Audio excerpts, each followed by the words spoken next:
Hi guys, and welcome to another quick Technical Wednesday rundown here on the Kiki and Manny Photography blog. My name is Manny, and in today's tutorial I want to show you guys how to import your images with Lightroom. While we're doing that, also add your copyright system to the IPTC core system and integrate everything into your metadata. Now, we did a tutorial about that a few weeks ago about Bridge with Photo Downloader, how to download your images with Photo Downloader and add your copyright stuff to that. But we had a few viewers who said, yeah, we want to have to see that actually how to do that in Lightroom, because we work with Lightroom and don't have Bridge. So today I'm going to show all of that, and if you're new to Lightroom, this might be a super tutorial for you. If you're an advanced user, some stuff might be a bit boring, but the part about IPTC stuff and copyright stuff might be important to you. So please keep on viewing and let's get started. Okay, so on the right hand side on my screen, I currently took all my images from the camera, directly imported them just via file sharing from my camera onto the desktop and dragged all images onto here. So this is still saying images from camera, and I'm going to double click onto here and going to rename that now to the shooting that I had. So if you want to, you can add a name or date or whatever you're doing. I mostly write exactly what I shot. So I shot a cowboy guy again. Cowboy shooting, going to rename it to that. Okay, cowboy shooting, and keep it like that. So it's still on the desktop, and on my left hand side you guys see a folder with a icon. Sorry, I'm a bit of an icon junkie, but I like to keep my stuff nice and neat. Okay, so in here I keep all my shootings that I do. Every shooting that I do, if I import my images with Bridge or Lightroom, whatever, I mostly drag my folders or copy my folders into this folder called Photo Shootings. So I know if I'm looking for a shooting, it's all in this folder on my computer.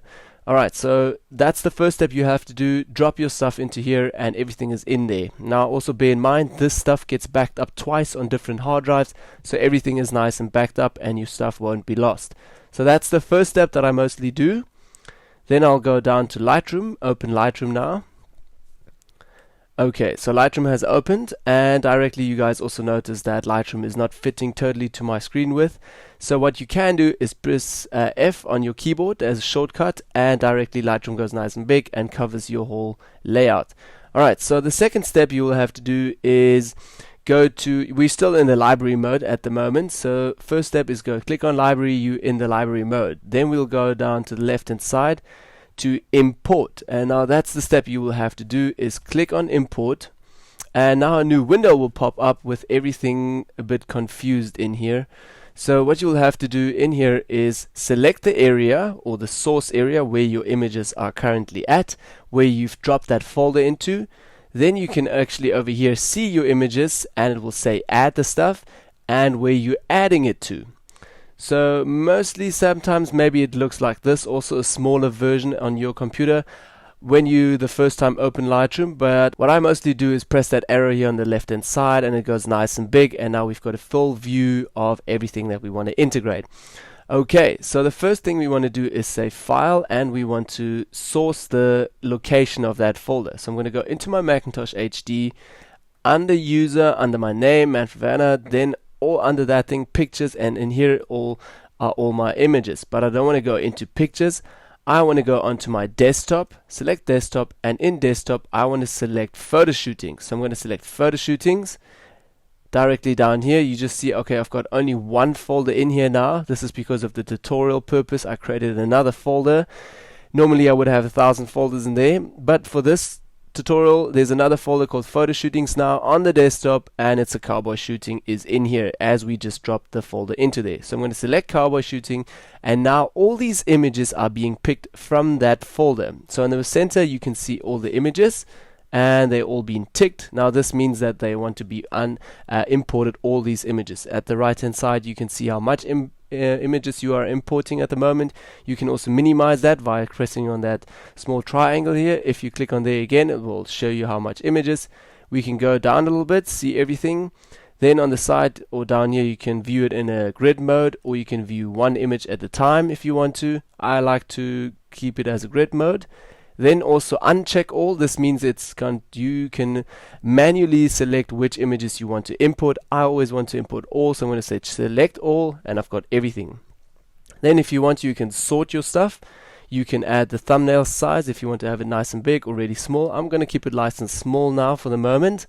So this is the second part you can do. Okay, the first one was selecting your folder, second one all the images, and now to the important stuff on the right hand side, file handling and applying during import.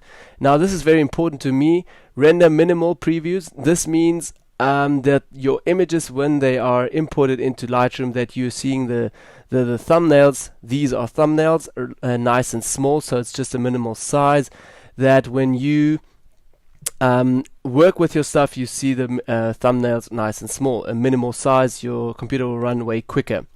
Now, don't import suggested duplications. This is very important to me as well. Tick this box. This box will mean if you have something imported it twice or have imported it already, it will be detected and not imported again. So tick this box, very important. This box down here, make a second copy too. If you want to, you can select another hard drive and make a duplicate, make a backup of that to that hard drive as well, so you don't need to do it manually on the folder.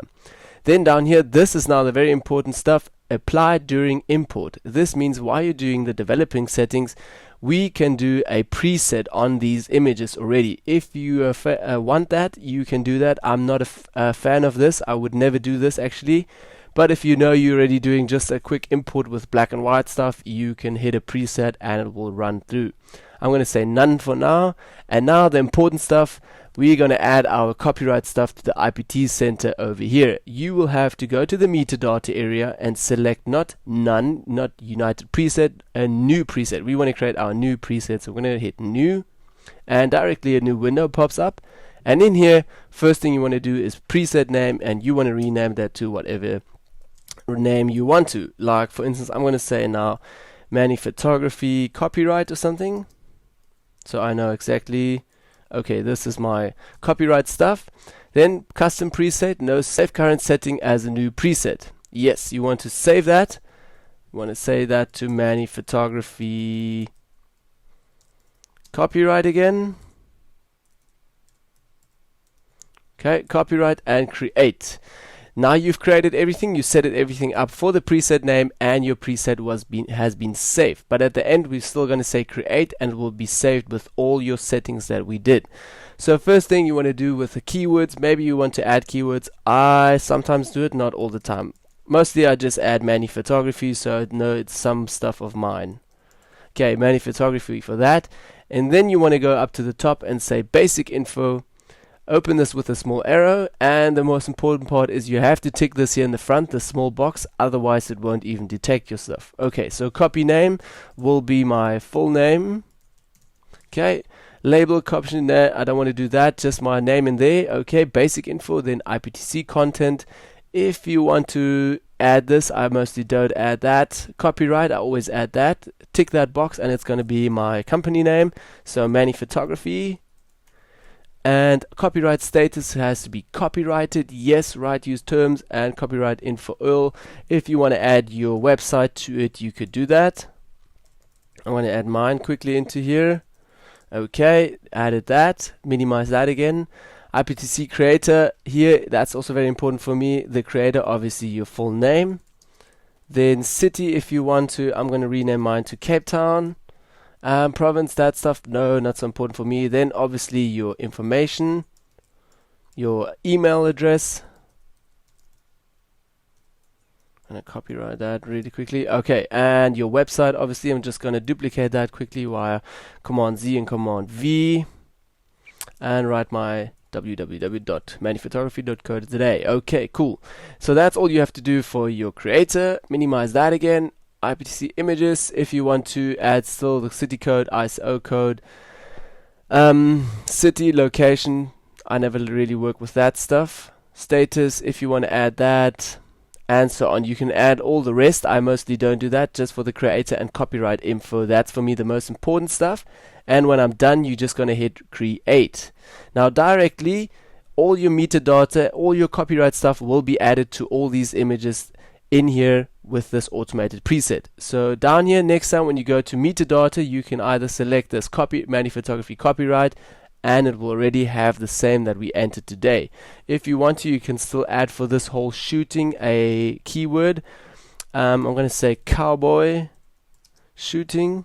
Okay, add that to that as well. And now these images will all be detected with a cowboy shooting, which could help me in the end if I'm going to go and filter my stuff through keywords. Okay, so that's the last step that you'll have to do, and you can pretty much save it under or hit import, and all these images will be imported like that. But we still don't want to import it like that. I want to go and say import preset and save all of this that we did directly now. Save that under current setting and save it as a new preset. So the next time when you import something, you don't need to do anything with a metadata, keywords, or anything. You can just hit this and we'll run everything through and save it as a preset. So I'm going to say to that also Manny photography import setting or whatever. Okay, import setting like that, and you're going to hit say create, and now you already got everything finished, set up, and everything is good to go. You're going to hit import, and directly you see all these images have been imported to your library in Lightroom. So the next time you need to Photoshop or you need to actually do some Lightroom adjustments on this, you can just go back and select the folder and say copy, cowboy shooting, or everything is in there, and you're good to go to do your adjustments to go to the developer stage. So this was a quick video tutorial about that. Thank you guys for watching. Hope this tutorial was helpful, and bye bye.